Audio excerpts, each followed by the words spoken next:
Hey guys, in today's video we're going to be unboxing a couple little goodies. So let's see what we got in the mystery box.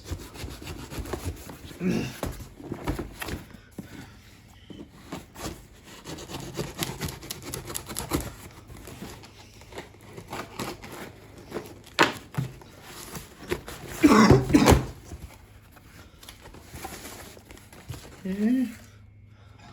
Ooh, chips. Very cool.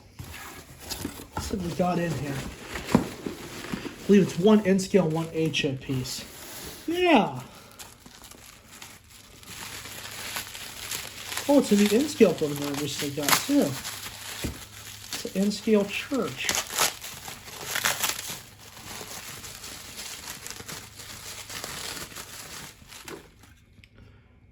Check it out. A little N-scale church. Very cool. Just got to dust it up a little bit. Should be good to go. Yeah. Really good shape too. Nothing's loose on it at all. Just a little cleanup. Should be good to go. I think there's one more piece in here. Yeah, it is.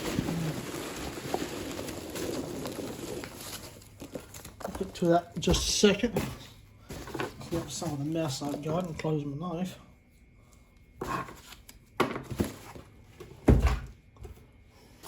It's an HO piece I didn't expect to come across. It is an Athearn Genesis, an older running ADM hopper.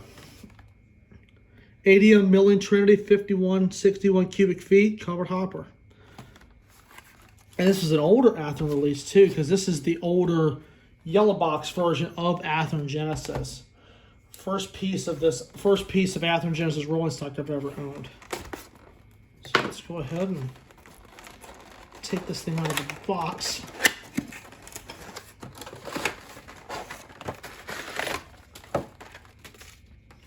Athearn information here. Let's take a look and look at this bad boy. It's brand new, never been out of the box. Man, look at the stunning detail on this thing too, man. Definitely gorgeous here. Got the lettering all stamped on there. Holy cow, this thing is nice. Look at that. Even got the little separate pie grab irons on there. Nice decking on top. Athearn quality never disappoints. This is an HO piece. I'm very, very happy with this. And you'll see this when I run the HO stuff here on the upcoming videos. I'm going to put it back in its cradle to protect it from damage. So, but guys, that pretty much wraps up for this go round. I found some stuff and see with the assembly instructions that come in the box. It even gives you all the parts breakdowns and even history on the car too, which I'm definitely going to be reading here. You know, when I sit at night and read some stuff, I'm definitely going to be reading it. So I hope you guys enjoyed this quick unboxing of some stuff, and I look forward to seeing you guys soon. So other than that, I'd like to thank you all so much for watching.